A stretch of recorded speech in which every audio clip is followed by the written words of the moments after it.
Hello YouTube. So what we're going to do is we're going to use an external mouse and keyboard on our U30GT tablet. And the three things we're going to need are, we're going to need this USB adapter, which it comes with the wireless mouse and keyboard. Then of course we're going to have the mouse that came with it and the keyboard that came with it. So let's go ahead and turn our device on.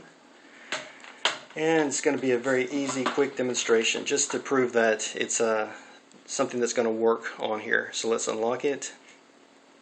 Let's go ahead and take our device that comes with the tablet, and that's going to be this micro USB connection and this USB port. So let's go ahead and put the two together.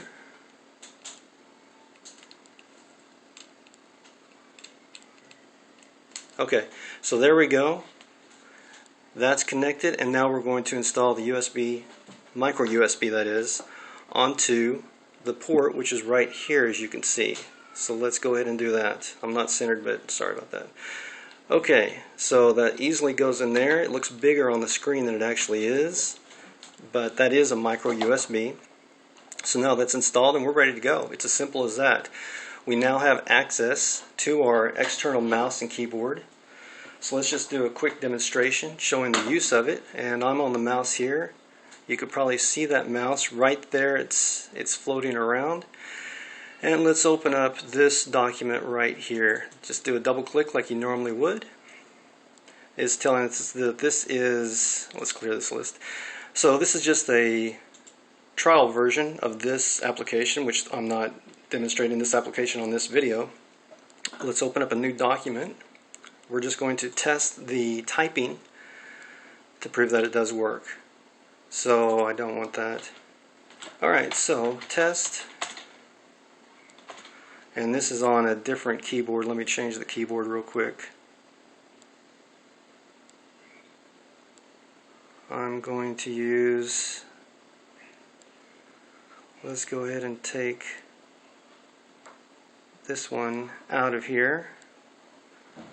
Alright, now let's go back. And this is a test for using the external keyboard on the tablet device. So the nice thing about this is, now we've got that available. Let's say we want to go in here and do something with our fonts. Easy enough. We're just going to drag over like we normally would, and then we can make any adjustments. Let's say we want to give the fonts a new color. We want to make it a purplish color. So that's that.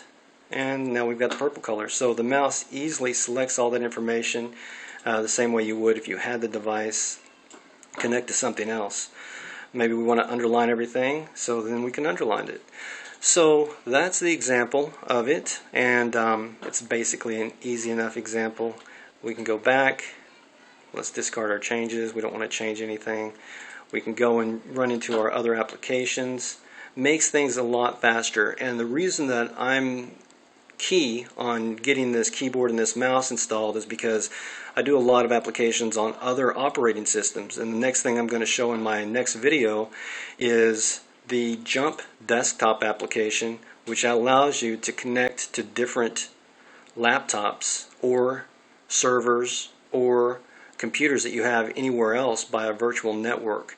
You can do it by desktop sharing, or you can do it by a VNC that they have, and that way it allows me to do documents that I can deal with in Windows, even Apple. If you have an Apple, I'm not an Apple person, but you can actually use the device for Apple operating systems. You can connect onto your Apple box. You can connect onto your Linux box. I'm sure I haven't looked into Linux, but I definitely know you can do Microsoft, whether it's XP or 7, Windows 7. And you can connect to those different boxes you have, and you basically have a machine, a virtual machine that is able to do Microsoft Word docs, Excel sheets, because you actually are on your box. You just have to have your external box at home. So anyway, this example was just to show a demonstration of the varieties of different things you can do. You've got your mouse and your keyboard connection in this example, and that's going to basically wrap it all up. So until next time, talk to you.